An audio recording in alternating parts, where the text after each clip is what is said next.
ایک دفعہ حضرت علی رضی اللہ تعالیٰ عنہ رسول اللہ کی خدمت میں پیش ہونے جا رہے تھے کہ راستے میں ان کی نظر ایک شخص پر پڑی جو مسلسل روئے جا رہا تھا۔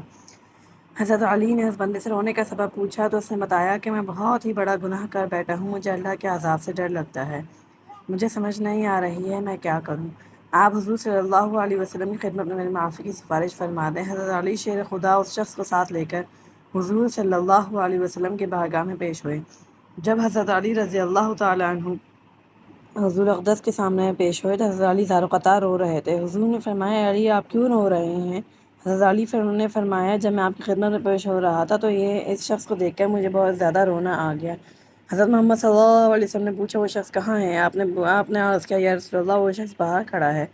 حضور صلی اللہ علیہ وسلم نے اس شخص کو اندر آنے کی اجازت دی تو وہ بندہ آپ کے سامنے پیش ہوگا، اتنا رویا کہ رسول اللہ نے اس بندے سے پھر اس کے رونے کا سبب پوچھا، اے نوجوان کیا ہو گیا، تم اتنا کیوں رو رہے ہو؟ اس نے جواب دیا یا رسول اللہ مجھ سے بہت ہی بڑا گناہ ہو گیا ہے۔ حضرت محمد صلی اللہ علیہ وسلم نے فرمایا مجھے یہ بتاؤ کہ تیرا گناہ بڑا ہے یا تیرا اللہ کی رحمت بڑی ہے؟ اس بندے نے عرض کیا یا رسول اللہ میرا گناہ بڑا ہے۔ پھر آپ نے فرمایا کہ تیرا گناہ بڑا ہے یا اللہ کی قدرت بڑی ہے؟ اس نے عرض کیا یا رسول اللہ میرا گناہ بہت بڑا ہے۔ حضرت محمد صلی اللہ علیہ وسلم نے فرمایا کیا تو نے شرک کا ارتکاب کیا ہے؟ بندے نے عرض کیا یا رسول اللہ میں نے شرک کا ارتکاب نہیں کیا۔ حضور نے فرمایا کیا تو نے کسی بندے کو قتل کیا ہے؟ اس نے کہا کہ اے اللہ کے نبی میں نے کسی کو قتل بھی نہیں کیا۔ حضور نے فرمایا کہ پھر تم نے ایسا کون سا گناہ کیا ہے جس کی وجہ سے تم اتنا زیادہ رو رہے ہو؟ پھر اس شخص نے اپنا سارا قصہ سنایا۔ اس نے کہا یا رسول اللہ میں کئی سالوں سے کفن چوری کر رہا ہوں، میں مردوں کے کفن چوری کر کے ان کو فروخت کیا کرتا تھا، اس سے جو آمدنی ہوتی تھی اس سے اپنا پیٹ پالتا تھا۔ کہنے لگا کچھ دن پہلے ایک لڑکی دفن کی گئی، میں نے اپنی عادت کے مطابق اس کا کفن اتارا، وہاں سے جانے لگا تو مجھ پر شیطان غالب آ گیا، اس نے میری نیت بدل دی، میں نے اس لڑکی کے ساتھ زنا کیا۔ جب میں زنا کر کے اٹھنے لگا تو میں نے ایک آواز سنی جیسے کہ وہ لڑکی بول رہی ہو، اے بدبخت بندے تو نے مجھے مردوں کے سامنے ننگا کیا، تو کل قیامت کے دن بدکاروں اور زانیوں میں تیرا شمار ہوگا، اللہ تجھے بھی سب کے سامنے ننگا کرے گا۔ وہ شخص کہنے لگا کہ اس لڑکی کی آواز کا مجھ پر اتنا اثر ہوا کہ مجھ پر اب اللہ کا غضب محسوس ہوتا ہے۔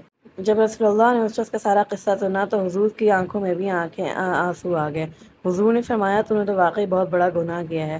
حضور نبی کریم صلی اللہ علیہ وسلم کی زبان مبارک سے جب یہ الفاظ نکلے کہ یہ بہت ہی بڑا گناہ ہے تو وہ شخص روتا ہوا باہر نکل گیا۔ اس نے سوچا کہ رسول اللہ صلی اللہ علیہ وسلم اس وقت بہت ہی ناراض ہیں، ایسا نہ ہو کہ آپ کی زبان مبارک سے ایسی کوئی بات نہ نکل جائے جو میری بربادی کا مزید سبب بن جائے۔ وہاں سے نکل کر وہ شخص دور جنگلوں میں چلا گیا اور روتا ہی رہا۔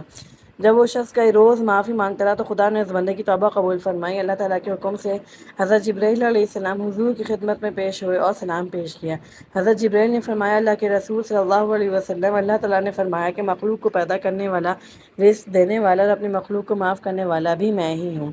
تو حضرت جبرائیل علیہ السلام نے فرمایا اللہ تعالیٰ نے فرمایا کہ میں نے اس نوجوان کی توبہ قبول فرما لی ہے، میں نے اس کے سارے گناہوں کو معاف فرما دیا ہے۔